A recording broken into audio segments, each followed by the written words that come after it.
हिंदूंचे आराध्य दैवत आणि भगवान विष्णूंचे 6वे अवतार श्री भगवान परशुराम यांच्या जन्मोत्सवानिमित्त भगवान परशुराम जन्मोत्सव समिती पुणेच्या वतीनं मध्य पुण्यात भव्य शोभायात्रेचं आयोजन करण्यात आलं आहे।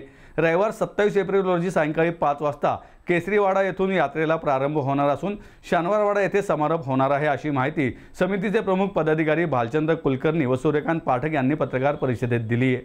पत्रकार परिषदेला समितीचे प्रमुख पदाधिकारी विश्वजित देशपांडे, मकरंद मानकीकर यासह चैतन्य जोशी, मनोज पांचारिया, मयुरेश आरगडे, विश्वनाथ भालेराव, श्रीकांत जोशी, शामराव कुलकर्णी आदी उपस्थित होते।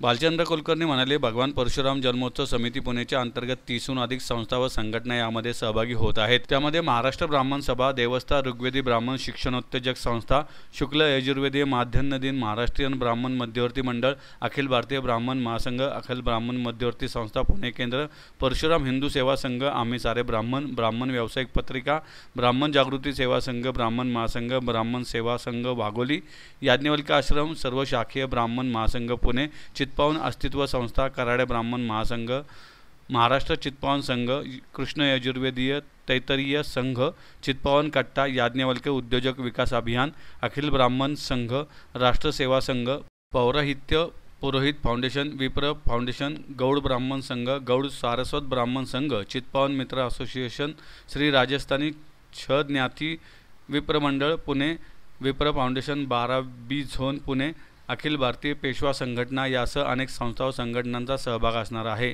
तरी हिंदू बंधू भगिनींनी या शोभायात्रेत मोठ्या संख्येने सहभागी व्हावे असे आवाहन त्यांनी केले। नमस्कार।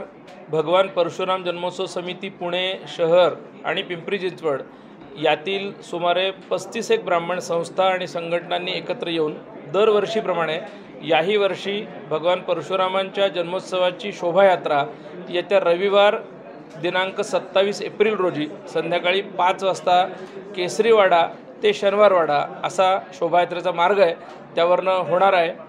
जरी ब्राह्मण संस्था संघटनांनी हा पुढाकार घेतला असला तरी या शोभायात्रेमध्ये सर्व समाजाने, सर्व जातीतल्या सर्व ज्ञाती बांधवांनी, भगिनींनी, मुलांनी सहभागी व्हावं असं आमचं आवाहन आहे।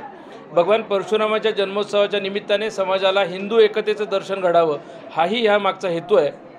2 दिवसापूर्वी जे काश्मीरमध्ये पहलगामला जे घडलं, ज्याचं अतिशय तीव्र दुःख आपल्या सगळ्या भारतीयांना आहे, या भ्याड हल्ल्याचा निषेध आणि श्रद्धांजली देखील या शोभायात्रेच्या सुरुवातीला होणार आहे आणि त्यानंतर ही शोभायात्रा सुरू होईल। ब्राह्मण समाजाच्या व्यतिरिक्त देखील सर्व राजकीय पक्ष, पुढारी, नेते, उद्योजक, प्रतिष्ठित मंडळी या सगळ्यांनी या शोभायात्रेमध्ये सहभागी व्हावं असं आमचं आवाहन आहे। अनेक जण सुरुवातीला अभिवादन करण्यासाठी येणार आहेत। सर्व समाजाला विनंती आहे की आपण येत्या रविवारी 27 एप्रिल रोजी संध्याकाळी 5 वाजता केसरीवाडा येथे जमावं असं आमचं आवाहन आहे। साधारण 1000 ते 1500 लोकांचा सहभाग होईल। विविध त्याच्यामध्ये शोभायात्रेमध्ये रथ आम्ही ठेवणार आहोत। छत्रपती शिवाजी महाराजांचा पुतळा असेल, भगवान परशुरामांची मूर्ती असेल, लोकमान्य टिळक, क्रांतिकारक, चाफेकर, संत अशा सगळ्यांच्या वेशभूषा केलेली काही मुलं देखील याच्यामध्ये सहभागी होणार आहेत। त्यामुळे ह्या सगळ्या शोभायात्रेला अतिशय आनंदाचं असं रूप असणार आहे। भगवान परशुरामाची माहिती व्हावी, हिंदू एकतेचं दर्शन घडावं हीच या शोभायात्रेमागची आमची भावना आहे।